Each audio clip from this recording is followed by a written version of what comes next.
It started to happen gradually. I would walk into a room and say something, and no one would notice.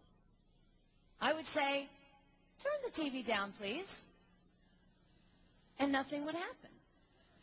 So I would get louder. "Turn the TV down, please." Finally, I would have to go over and turn the TV down myself. And then I started to notice it elsewhere. My husband and I had been at a party for about 3 hours, and I was ready to go. I looked over, and he was talking to a friend from work, and I walked over, and he kept right on talking. He didn't even turn toward me. That's when I started to put it together. He can't see me. I'm invisible.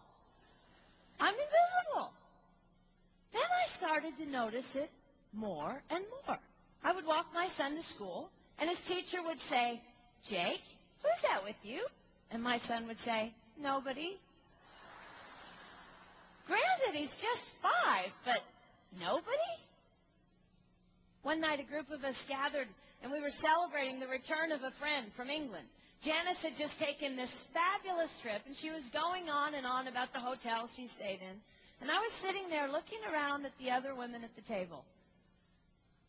I'd put my makeup on in the car on the way there. I had on an old dress because it was the only thing clean, and I had my unwashed hair pulled up in a banana clip, and I was feeling pretty darn pathetic. And then Janice turned to me, and she said, "I brought you this." It was a book on the great cathedrals of Europe. I didn't understand. And then I read her inscription. She wrote, "With admiration for the greatness of what you are building when no one sees." You can't name the names of the people who built the great cathedrals. Over and over again, looking at these mammoth works, you scan down to find the names, and it says, "Builder, unknown, unknown, unknown." They completed things not knowing that anyone would notice. There's a story about one of the builders who was carving a tiny bird inside a beam that would be covered over by a roof. And someone came up to him and said, "Why are you spending so much time on something no one will ever see?" And it's reported that the builder replied, "Because God sees." They trusted that God saw everything. They gave their whole lives for a work, a mammoth work, they would never see finished. They showed up day after day. Some of these cathedrals took over 100 years to build. That was more than one working man's lifetime. Day after day. And they made personal sacrifices for no credit. Showing up at a job they would never see finished, for a building their name would never be on. One writer even goes so far as to say no great cathedrals will ever be built again because so few people are willing to sacrifice to that degree. I closed the book, and it was as if I heard God say, "I see you. You are not invisible to me. No sacrifice is too small for me to notice.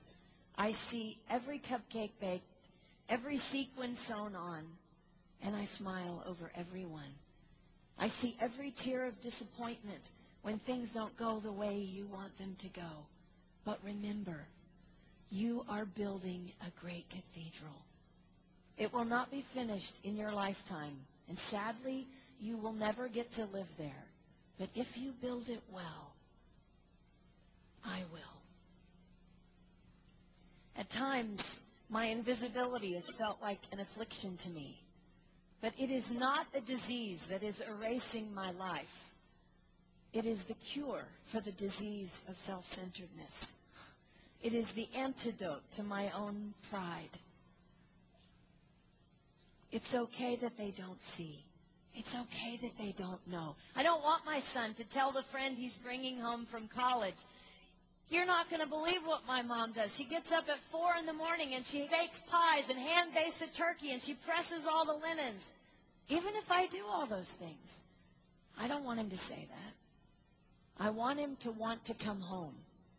And secondly, I want him to say to his friend, you're going to love it there. It's okay that they don't see. We don't work for them. We work for him. We sacrifice for him. They will never see. Not if we do it right. Not if we do it well. Let's pray that our work will stand as a monument to an even greater God.